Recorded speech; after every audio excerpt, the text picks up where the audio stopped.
here in studio, Bradan, like yourselves, we did plan in Hyde Park to speak to people who would be more experts than you and I in terms of the history of Umntwana, as well as those who actually got to experience him personally. And one of those people is still with me in studio, Bhekisisa Mncube. Thank you for staying with us for this long. You've been up with me since 6 o'clock this morning, even earlier, actually.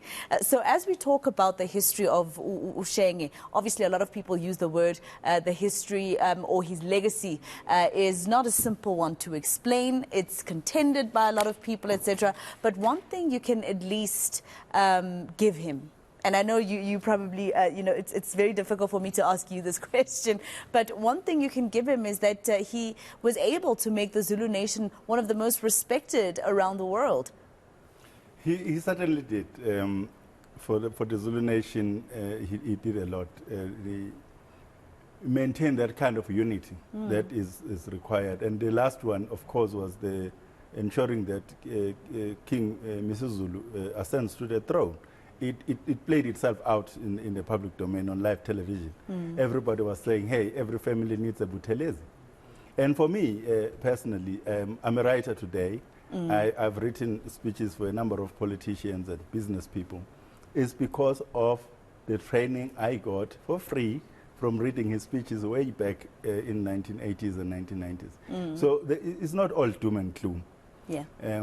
He was complex. He named many things after himself while we are still alive. Prince Mangosuthu Airport, Prince Stadium, Prince Mangosuthu University. He built a whole tar road from Ulundi to his house in Mahlabatini. The tar road ends exactly by his house. At his gate. Immediately after that, you're on your own. So he was a complex character. He was very charming also. Yeah. A man who will hold a conversation with you for, grab your attention, because he was a great storyteller. Unfortunately, we had this mutual hate, me and him. I interviewed him only once, and even then, it was because, when you're a journalist, you try everything. I was throwing the sink out to get to speak to him. You went the back route. Yeah, I went the back route, and I got his number of his chief bodyguard, and he was there in the car, and was like, there is someone here called Bhekisisa something. Yes. He said, bring him here.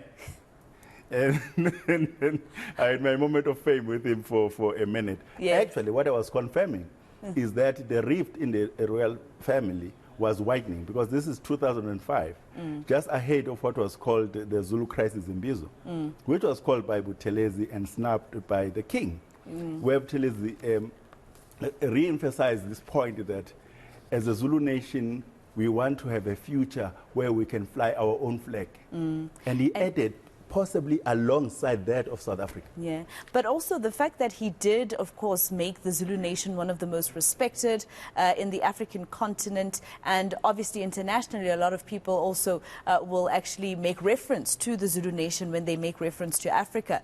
But at the same time, you try to understand, maybe as a South African in general, who was not of Zulu origin, how you identify with the IFP on a national level during elections. That's the danger that, followed in terms of the fact that it was something that only sort of identified with those who are from Wazoo. We couldn't make distinction in his multiple roles. So he used his position as a president of the IFP and as a prime minister to Zulu kings in service of a political objective. And that is where the problem began, because now, if you were no longer part of the IFP, the idea was that we have sold out. Which of course we know that it's got nothing to do with anything. When I started writing my column about 3 years ago for the Witness newspaper, I used to call myself a Zulu ambassador in Pretoria. Yeah. Because it was based on the theory that Buthelezi wanted KwaZulu to fly its own flag, and possibly alongside that of South Africa. He always planned for an independent KwaZulu. Yeah. He even built himself a high court in Ulundi. Yes. I mean, there's the only village in the whole of South Africa with that has a high court. Yeah. That high court is a white elephant. because this is simply not sustainable. There's no judge. There's no judge who will go and stay in the rural areas there where no development happened there. People say he was big on education. I studied in Zululand. Communities build schools. It was called rent for rent. So the government will give you 50,000. The community must raise 50,000 to build a school. Oh. And the schools are simple blocks and cement.